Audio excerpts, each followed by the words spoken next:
Susan just said that I have an hour and a half with you now. April 1st, don't worry. I was wondering that no one thought about April 1st before me. Come on. I've heard this. Last but not?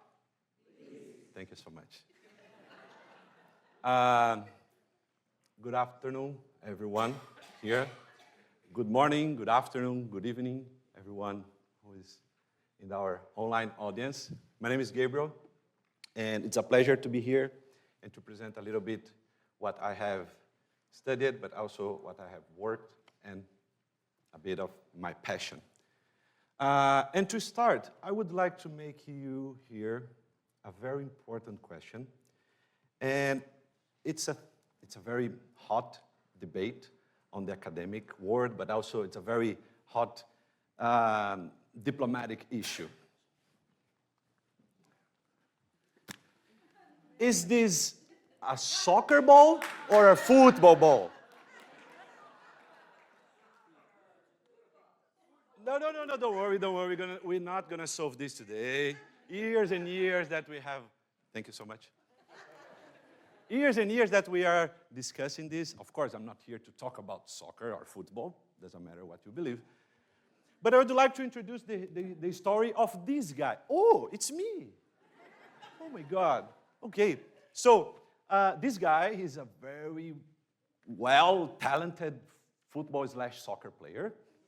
And he was called to play to the Brazilian national team. Yeah, he was born in Brazil. He would play for the Brazilian national team. When the national team called him, they got all the documents, and they saw that his family came from Italy. So the Italian team said, no, we are not that strong as Brazil. I'm sorry, Italian friends. I'm not that strong as Brazil. We need him to play for us because he can get our citizenship, because his family, my family, came from there.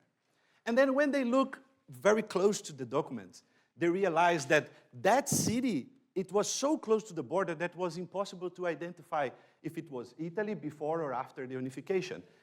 And Gabriel was able also to play to Austrian team. And the Austrian team went and said, no, wait. We want him also to play for us. But when they saw the real document, and I'm not kidding here, guys. When they saw the document, the great-great-great-father came from Croatia, and the great-grandmother came from Slovenia. Why am I talking about this?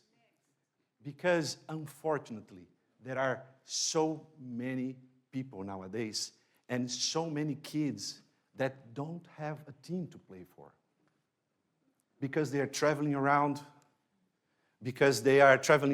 alone, because they are forced to migrate, or because they are trying to find a better place to create and to build their own lives.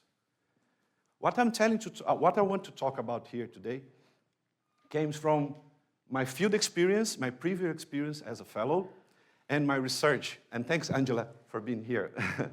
I'm talking about my passion, my experience, and my work. You can recognize this map, and these are the migration routes that some of the people take coming from underdevelopment conditions and going directly to Europe. I used to work in this area in the south, in Sicily, in the south of Italy, receiving and trying to help in the integration process of these migrants. Just to give you a picture of what was going on there.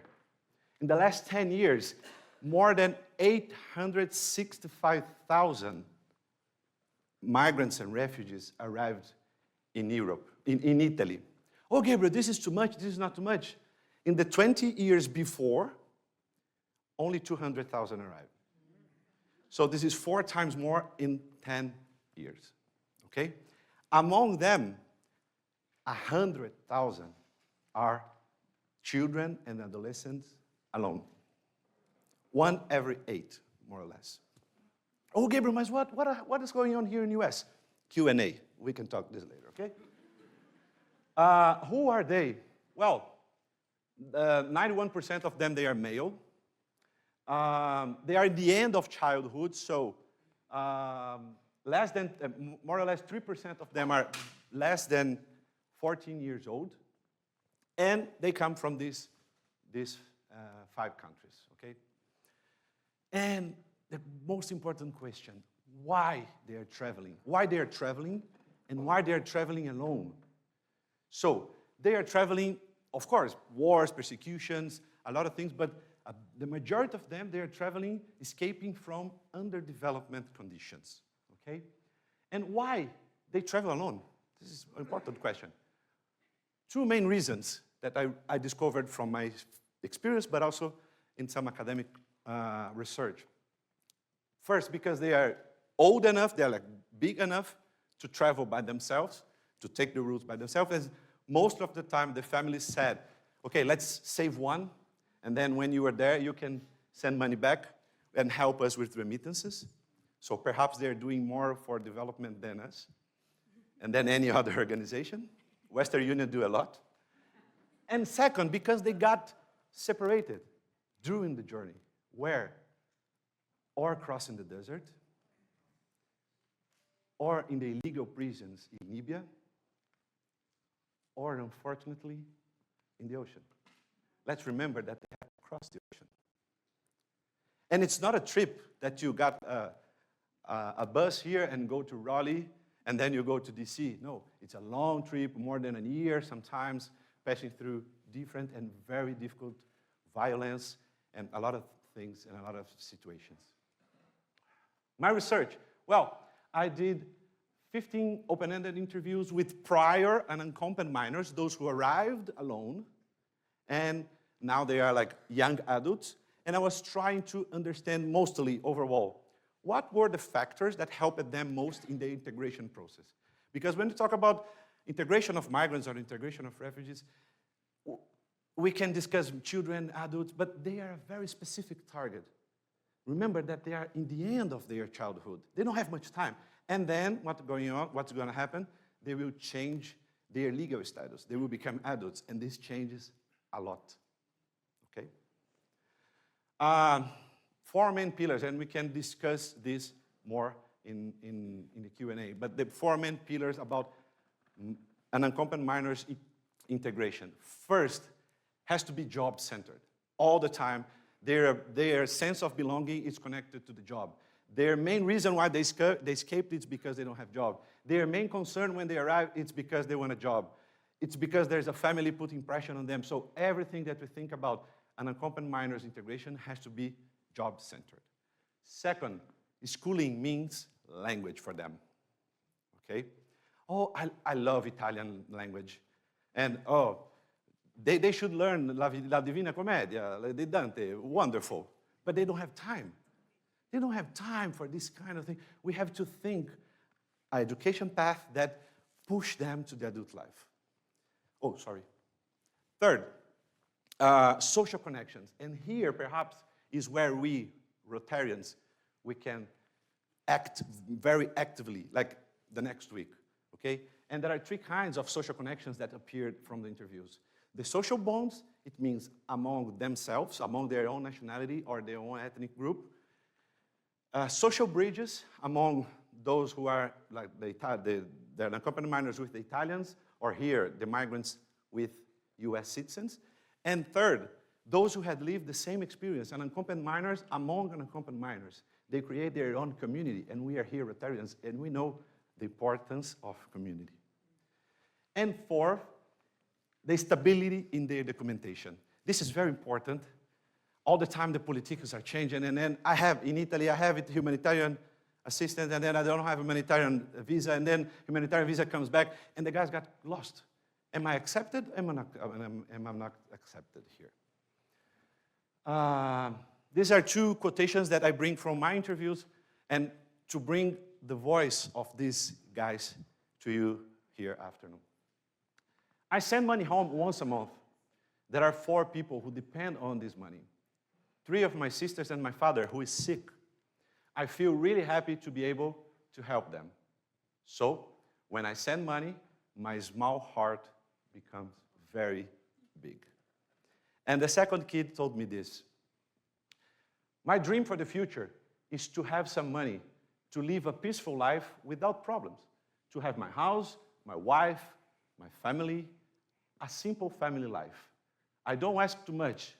I just want to live a peaceful life. We are here in a peace conference. We are peace fellows. I'm bringing more questions than answers, and I can see a question mark in your heads right now. But how could we think a sustainable peace if we still deny a big number of people the simple right to have rights? And I'm not talking about a big integration. No, it's the right to have basic rights.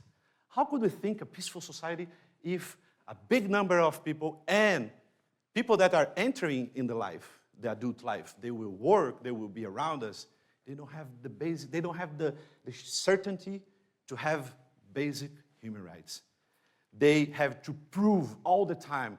It's important to remember there are rights that we have, not because we are human beings, not because we are a horse, a dog, no, because we are human beings. And I don't need to prove my merit to access rights. Some of rights I have because I am and we are human beings. Going to the end of my presentation, unfortunately, what's the difference between these two images? There are operations on the Red Cross. I used to work with them. Bodies being collected. But the first picture I took in my first operation with the Red Cross in August 2017. And that picture was a month ago. My friends, migration is not a crisis. Migration is a trend that has to be not blocked but managed. The most important city here in the US called New York, and we were talking about this in the lunch. It's called New York. It means that there was an old York somewhere. The other side of the coast, you have Los Angeles in Spanish, but here, migration is not a crisis. Migration is a trend that must be addressed and controlled in a better way. And I hope, where's the ball? I hope, thank you, I'm not a good player. I hope that in the future, every kid has a team to play, every kid has a ball to play, a jersey to use, but above all, that we remember that we are playing all in the same team called humanity. Thank you so much.